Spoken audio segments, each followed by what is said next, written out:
ദൈവനാമത്തിന് മഹത്വമുണ്ടായിരിക്കട്ടെ.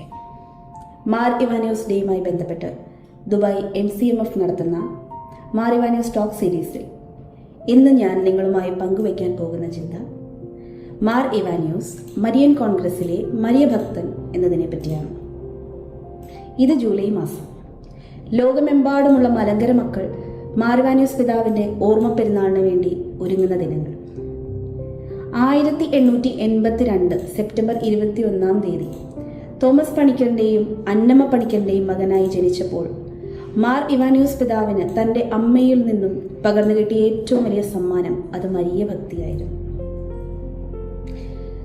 PT ഗീവർഗീസ് എന്ന മാർ ഇവാനിയോസ് പിതാവിൻ്റെ ചെറുപ്പകാലത്ത് സ്വന്തം അമ്മ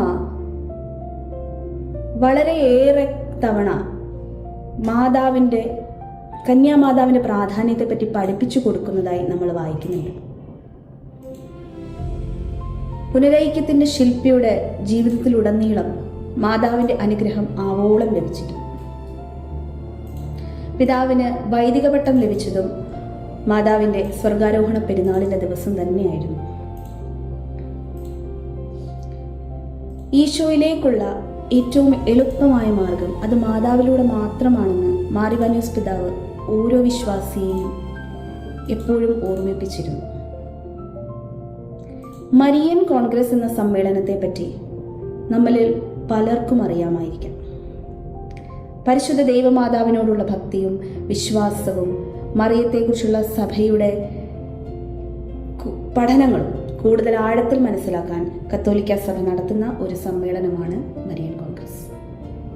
മാർ ഇവാനിയോസ് പിതാവ് 1947 ജൂൺ 19 തൊട്ട് 21 വരെയാണ് കാനഡയിലെ ഒട്ടാവയിൽ വെച്ച് നടന്ന മരിയൻ കോൺഗ്രസിൽ പങ്കെടുത്തത്.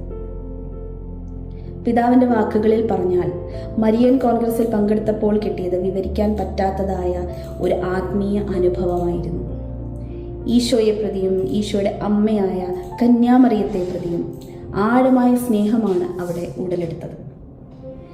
മരിയൻ കോൺഗ്രസിൽ പിതാവ് സന്ദേശം കൊടുത്തപ്പോൾ പറയുകയുണ്ടായി, ഒട്ടാവയിലെ ആർച്ച് ബിഷപ്പിന്റെ ക്ഷണം സ്വീകരിച്ച് ഈ സമ്മേളനത്തിൽ പങ്കെടുക്കാൻ എനിക്ക് അവസരം ലഭിച്ചു. ഇത് അനുഗ്രഹീതയായ കന്യാമറിയത്തോടുള്ള എൻ്റെ ഭക്തി കാരണം മാത്രമാണ്. മറിയത്തെ രണ്ടാമത്തെ ഹവ്വയായി അവിടെ പിതാവ് വിവരിക്കുന്നുണ്ട്. ആദ്യ ഹവ്വയുടെ അനുസരണക്കേട് മനുഷ്യനെ പാപത്തിൻ്റെ അടിമയാക്കിയപ്പോൾ, എന്നാൽ ഇപ്പോൾ രണ്ടാമത്തെ ഹവ്വയായ മറിയത്തിൻ്റെ അനുസരണം കാരണം, പൂർണ്ണമായ അനുസരണം കാരണം മനുഷ്യരക്ഷയ്ക്കാണ് വഴിയൊരുക്കിയത്.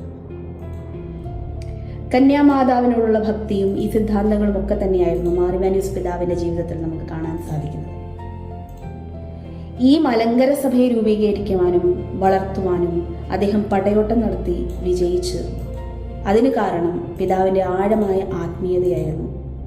ആ ആത്മീയതയുടെ കേന്ദ്ര ബിന്ദുവായി നിന്നത് പരിശുദ്ധ മാതാവിനോടുള്ള ബന്ധമായിരുന്നു.